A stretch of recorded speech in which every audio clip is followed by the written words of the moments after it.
خداوند کے عظیم جلالی قادر اور مقدس نام میں آپ سب کی سلامتی ہو۔ پاسٹر انل واشنگٹن آپ سے مخاطب ہوں۔ آج ہمارا ٹاپک ہے اپنی بنیاد درست کریں۔ اے میرے عزیزو، زبور 11 اور اس کی 3 آیت میں مرقوم ہے، اگر بنیاد ہی اکھاڑ دی جائے تو صادق کیا کر سکتا ہے؟ اے میرے عزیزو، خدا کا کلام اس بات کی وضاحت کرتا ہے، بڑے ہی واضح الفاظ میں اس بات کو بیان کر رہا ہے کہ بنیاد کی کیا اہمیت ہے۔ یعنی اگر بنیاد کمزور ہو تو صادق بھی قائم نہیں رہ سکتا۔ یہاں سے ہمیں بنیاد کی اہمیت کا اندازہ بخوبی ہو جاتا ہے۔ یسوع مسیح کی بنیاد ان کا باپ تھا۔ یسوع مسیح کی بنیاد مضبوط تھی اور یسوع مسیح کھڑے رہے مضبوطی کے ساتھ۔ پولس رسول کی بنیاد یسوع مسیح تھے اور پولس رسول مضبوطی سے قائم رہے۔ اسی طرح سے پولس رسول ان لوگوں کی بنیاد ٹھہرے جو ان کے حواری یا ان کے شاگرد تھے۔ کسی بھی عمارت کی بنیاد اگر مضبوط ہو تو اس پر مختلف منازل قائم کی جا سکتی ہیں، منزلیں قائم کی جا سکتی ہیں۔ یعنی یہ بنیاد پر ڈیپینڈ کرتا ہے کہ بنیاد کتنی مضبوط ہے۔ بنیاد جتنی مضبوط ہوگی، جتنی زیادہ اسٹرانگ ہوگی اس کی فاؤنڈیشن، اس پر منازل اتنی ہی زیادہ تعمیر کی جا سکتی ہیں۔ 1 منزل، 2 منزل، 3 منزل، 4 منزل، 5 منزل اور شاید اس سے بھی کہیں زیادہ، لیکن یہ ڈیپینڈ کرتا ہے کہ فاؤنڈیشن کتنی مضبوط ہے، اسٹرانگ ہے۔ جب ہم روحانی بنیاد کی بات کرتے ہیں تو یسوع مسیح نیو ہے۔ پہلا کرنتھیوں 3 باب 11 آیت میں یسوع مسیح ہماری بنیاد ہیں، اور یسوع مسیح ہماری اگر بنیاد ہیں روحانی اعتبار سے تو ہم سب اس بنیاد پر کھڑی کی جانے والی وہ منزلیں ہیں۔ جب ہم کتاب مقدس کو پڑھتے ہیں تو ہمیں مضبوط بنیاد کے متعلق آگاہ کیا گیا ہے۔ متی رسول کی معرفت لکھا گیا انجیلی بیان اس کا 7 باب اور اس کی 24 آیت میں ہمیں ایک عقل مند شخص کا ذکر ملتا ہے، کیونکہ اس نے اپنے گھر کی بنیاد جو ہے وہ چٹان پر بنائی۔ اس کی بنیاد مضبوط تھی اور اس کا گھر قائم رہا۔ اسی طرح سے یسوع مسیح ہماری مضبوط بنیاد ہیں، اسٹرانگ فاؤنڈیشن ہیں۔ وہ چٹان جو موسیٰ کے ساتھ چلتی تھی وہ چٹان مسیح تھا۔ ہماری بنیاد اسی چٹان پر قائم ہے۔ اے میرے عزیزو، آج آپ بائبل مقدس کا مطالعہ کرتے ہیں، خادمین سے دعا کرواتے ہیں، ایمان بھی رکھتے ہیں، لیکن پھر بھی غربت اور پریشانیوں کا انبار لگا رہتا ہے۔ پریشانیاں قائم رہتی ہیں، نہ آپ ترقی کرتے ہیں اور نہ بڑھتے ہیں۔ وجہ بنیاد ہے۔ آپ کی بنیاد کمزور ہے۔ عمارت جتنی بھی بڑی اور خوبصورت نظر آئے، اگر بنیاد کمزور ہے تو وہ زیادہ عرصہ قائم نہیں رہے گی اور نہ رہتی ہے۔ جتنی اچھی بنیاد ہوگی، عمارت کی منازل اتنی ہی زیادہ مضبوط اور بلند ہوں گی۔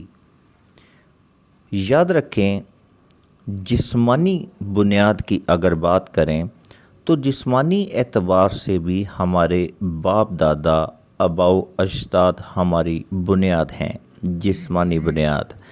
بائبل میں متی رسول نے اور لوکا طبیب نے یسوع کے جسمانی آباء و اجداد یعنی بنیاد کو بیان کیا ہے۔ ہمارے آباء و اجداد یعنی جسمانی بنیاد ہماری ترقی کا باعث بھی ہیں اور بربادی کا باعث بھی ہو سکتی ہیں، اور وہ اس طرح سے کیونکہ مذہب نسل در نسل پیچھا کرتے ہیں۔ دوسرا سلاطین اس کا 4 باب اور اس کی پہلی 2 آیات کو جب آپ پڑھتے ہیں تو ہمیں معلوم ہوتا ہے کہ الیشا کے پاس ایک عورت آئی جو انبیاء زادوں میں سے ایک کی بیوی اور اس کا خاوند وفات پا چکا تھا۔ اس نے الیشا نبی سے کہا کہ اب قرض خواہ آئے ہیں اور تیرا خادم جو ہے وہ خداوند کے خوف میں رہتا تھا، لیکن وہ قرض، وہ مصباح جو ایک بوجھ کی صورت میں تھا، وہ اب سود سمیت اس کے بیٹے کو لے جانے کو تھا، یعنی ابلیس سود سمیت حاصل کرتا ہے۔ دوسرا سلاطین اس کا 6 باب اور اس کی 24ویں اور 32ویں آیت کی جب آپ تلاوت کرتے ہیں، مکمل پڑھ لیجئے گا، وہاں ہمیں شاہ اسرائیل کا ذکر ملتا ہے اور وہ الیشا کو اے میرے باپ کہہ کر پکارتا ہے۔ وہاں اس کی بنیاد مضبوط تھی اور شاہ ارام شکست خوردہ ہوئے۔ تو اے میرے عزیزو، یہاں میں ایک گواہی شیئر کرنا چاہتا ہوں۔ میرے اسپرچول فادر کے پاس ایک لڑکی آئی، وہ پاکستانی تھی اور اس کے اولاد نہ تھی۔ وہ مستقل طور پر امریکہ میں مقیم تھے اور دعا کروانے کے لیے جب وہ اسپرچول فادر کے پاس آئے تو اس کی ماں اس کے ہمراہ موجود تھی۔ میرے اسپرچول فادر پر خدا نے اس بات کو ظاہر کیا کہ اس لڑکی جس کے اولاد نہیں ہے، اس کی ماں نے جب یہ لڑکی پیدا ہوئی تھی، یعنی اس کی بیٹی جس کے اولاد نہیں تھی، ایک بابے سے جو ہے اس نے پیار دلوایا تھا، اور وہی ایک وجہ تھی جس کی وجہ سے اس کے اولاد نہیں ہو رہی تھی، کیونکہ وہ بابا یا جو بھی بزرگ تھا، جو بھی ضعیف شخص تھا، وہ اصل میں شیطانی مذہبوں سے تعلق رکھتا تھا، اور اس نے بچی کے سر پر پیار دیا، اور اس کے یہی وجہ تھی کہ اس کے اولاد بند ہو گئی۔ لیکن جب دعا کروائی گئی تو خدا نے اسے ڈیلیورنس دی، اسے رہائی دی، اور بعد میں یہ بات اس کی ماں نے تسلیم کی کہ یہ بالکل ایسا ہی ہے۔ تو اے میرے عزیزو، کیا روحانی اشخاص کو بھی مذہب ڈھانے کی ضرورت ہے؟ اس کے لیے آپ کو ذات کی کتاب اس کا 6 باب اور اس کی 11 سے 15 آیت کی تلاوت کیجیے گا۔ جب ہم اس حوالہ جات کو پڑھتے ہیں تو ہمیں جدعون کا ذکر ملتا ہے۔ جدعون کے ساتھ خدا تھا، لیکن پھر بھی وہ پریشانی، غلامی اور غریبی میں اپنی زندگی بسر کر رہا تھا۔ اور اس کی وجہ کیا تھی؟ اس کی وجہ اس کے باپ کے قائم کردہ مذہب تھے، شیطانی مذہب، بال کے مذہب، بالیم کے مذہب۔ قضات 6 باب اور اس کی 25ویں آیت کو آپ پڑھ سکتے ہیں۔ اور اس کے بعد اس کا نتیجہ کیا ہوا جب جدعون نے اپنے آباء و اجداد کے مذہبوں کو ڈھایا۔ قضات 7 باب میں اس نے مدانیوں کے خلاف فتح حاصل کی۔ تو اے میرے عزیزو، مذہب ڈھانے کی ضرورت ہے۔ دوسرا تواریخ 14 باب اور اس کی 30 آیت، بلکہ 14ویں باب کی بھی تلاوت کر سکتے ہیں۔ اے میرے عزیزو، یاد رکھیے گا کہ آج بہت سے لوگ پیدا تو ہو جاتے ہیں، لیکن وہ اپنی ناف نہیں کاٹتے۔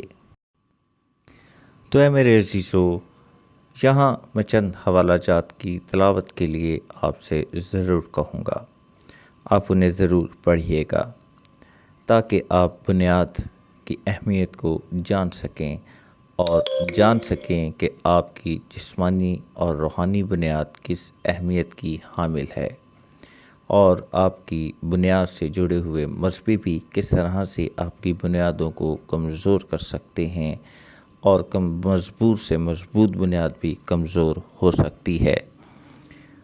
دوسرا تواریخ اس کا 24واں باب اور اس کی 2 آیت سے لے کر 22ویں آیت تک کی تلاوت کیجیے گا۔